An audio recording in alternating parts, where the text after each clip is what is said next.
Question I get all the time is what type of monitor I use when I'm using my AX8, and choosing the right FRFR monitor seems to be one of the biggest tone searches that people who are using modelers go on. They sort of have this revelation where they start using all in one modeler, whether it be the AX8 or the Kemper or the Helix or any of the other alternatives, fall in love with them, and then have to figure out a way to amplify them at gigs, amplify them at home, and basically have a portable system that will work with their modeler. So this is the Mission Gemini, which even though it looks like a pretty small, diminutive package, it is an absolute behemoth of a thing. And today we're going to road test it. So rather than do a demo of it, which I'll explain why I don't want to do a demo of it in a second, I'm just going to sort of put this to the test at a rehearsal tonight and show you some of the features and hopefully open your eyes up to the power of having a good FRFR on your side if you're using a modeler. So firstly, thank you to my buddy Shane. He bought 2 of these to use with his Helix, and he's away on holiday, so he bought me one to borrow, and basically just so I can check it out and see what I think. The really hard thing about demoing these FRFR wedges is the fact that they're meant to be flat and that they're meant to be replicating kind of whatever you put in. And over the medium of YouTube anyway, or these kind of videos, a lot of the time, if we're testing a guitar amp with a guitar speaker, I can mic that, and it's going to sound the way it sounds on a recording, because when you listen to recorded guitar, you're hearing the guitar amplifier filtered through a speaker and then filtered through a microphone in post-processing. So if you want to try to emulate a classic tone, that's a comparable way to do it. However, this is something that essentially is going to take that record-ready tone and amplify it in your personal space. So trying to capture that, I'd need a really flat response microphone, which I just simply do not have access to at the moment. So I'm not going to try to demo this and show you how it sounds. I just sort of want to give you like an opinion of whether it works in my setup. So it's one of those sort of take my word for it, which really you should take with a grain of salt. It's going to work well for different people and different settings, but for me, I just need this to be louder than a really loud drummer in a particularly small room. So we'll put that to the test tonight in the rehearsal space. But other than that, let's just have a look at the features on the back panel and talk about the overall features of the Gemini, because it's pretty loud and it's pretty flat and it's really good if you're chasing that amp in a room feeling. So if we take a look at the back panel on the Gemini, you can see you've got in the top left a standard level control. Personally, I like to set this about halfway. I've found is more than enough volume, and then to use the output control on my AX8. What I did find that leaving it all the way cranked, it's just that tiny little bit noisy.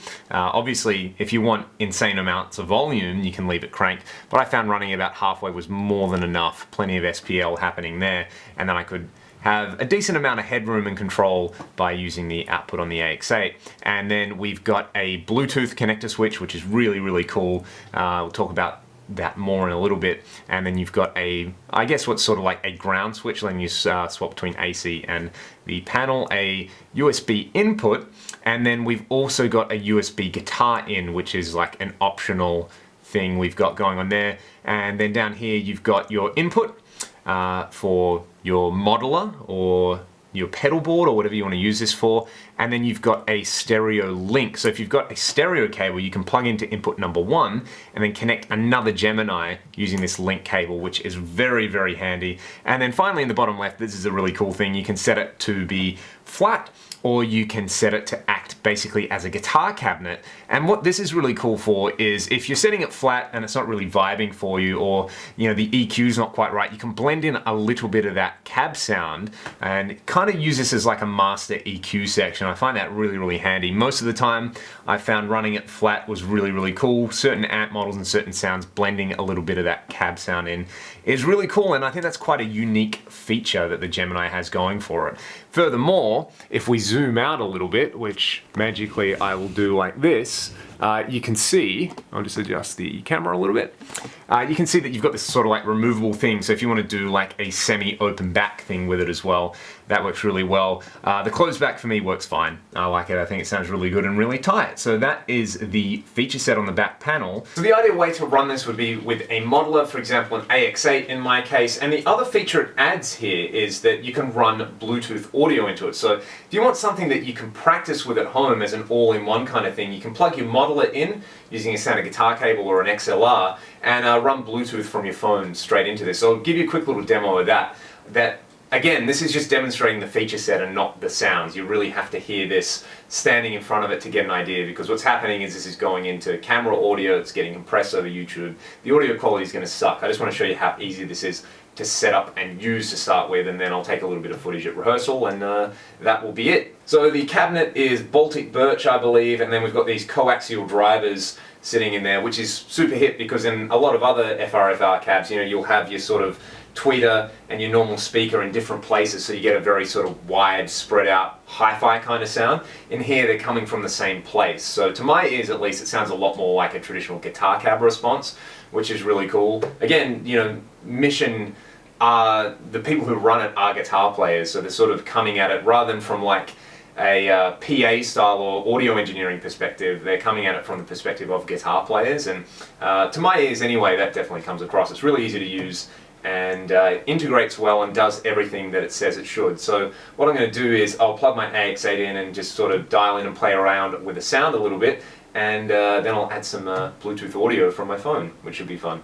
Alright, so my AX8's tucked back here in my little studio rack. I've got my guitar plugged in, so this is at the lowest setting that I can possibly get sound at. So it's all working.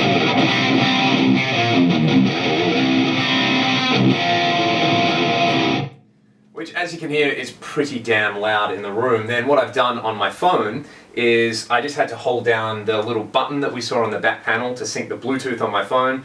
You probably can't see this, but it says Gemini D15C, and I'm going to pair it, and let's hope that this works, and then I'm going to play some music through it. So better make sure I've got the volume control on my phone turned down. So there we go, we're paired. That's very good. I'm going to turn the media level all the way off. And I don't know, let's listen to some Ragdoll through this thing and have a bit of a jam. On Spotify, look us up on Spotify. The album is Back to Zero, in case you're interested. Shameless plug, by the way. Really, I'm just doing it so I actually know how to play something. And yeah, let's do this. So the song should be playing.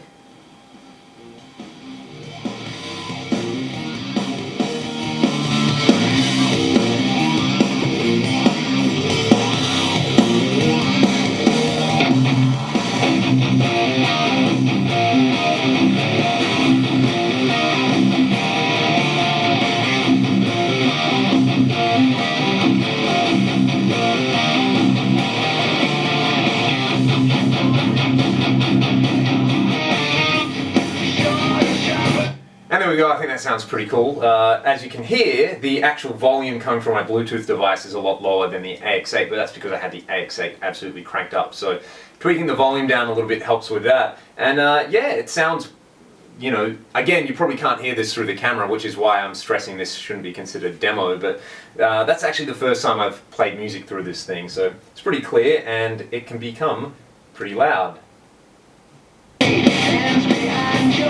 So this is my speaking level, and then it can get really loud. And there you go. So as a practice solution, that's really, really handy actually, being able to play everything through there. And it doesn't sound like I'm playing my guitar through a hi-fi system. It sounds a lot closer to playing it through the PA or something like that in a really nice, small, square little box. One last thing while I'm here, this is with the speaker set flat, and I'll dial in some of that empower switch just so you can get an idea of what it does. And again, camera audio, so please go easy on the judgment. This is flat.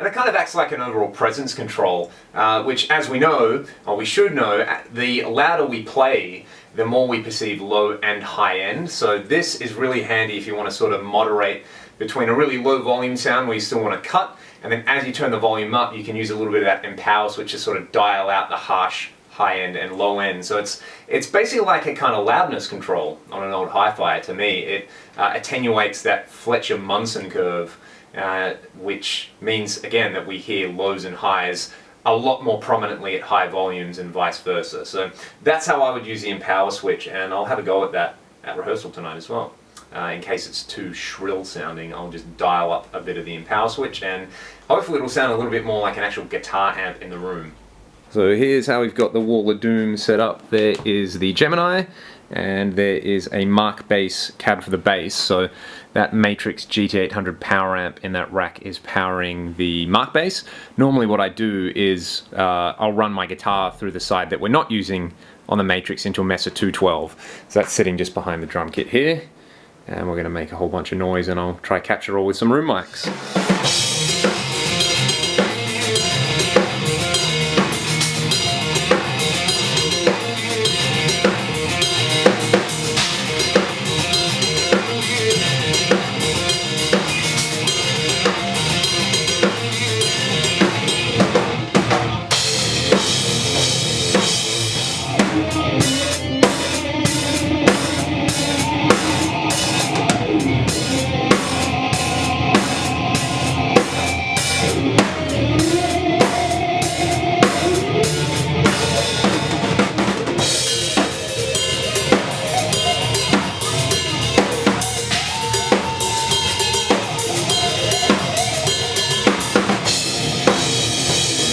So as I was talking about earlier in the video, this is not the easiest product to demo, but during the road tests I can definitely say it was loud enough. Hopefully you could hear the guitar in those clips. I had it running a little bit past noon. I did have to turn it up.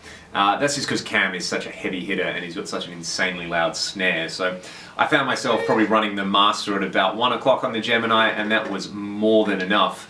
One thing that I did notice about it was that the low end was far more like a kind of traditional guitar cab.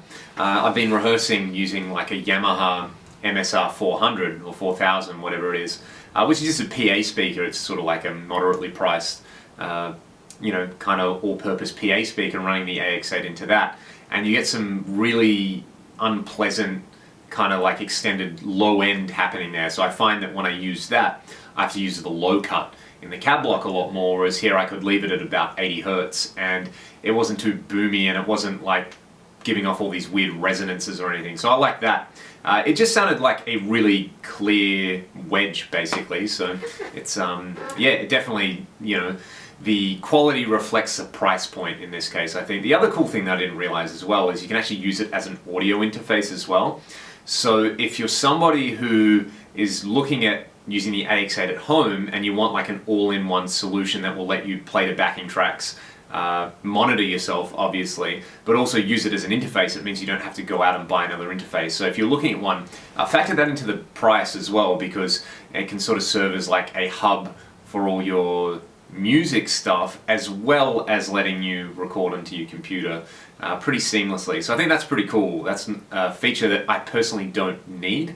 I've got a standalone interface, but if you're someone who's considering should I get an interface and an amplification solution, well, you could also just weigh up the costs there and get the Gemini, which has the built-in audio interface, if the audio interface is like not the most important thing, I guess. So that's a definite selling factor there. Overall, yeah, it performed really well at rehearsal. I could hear myself, it sounded really clear.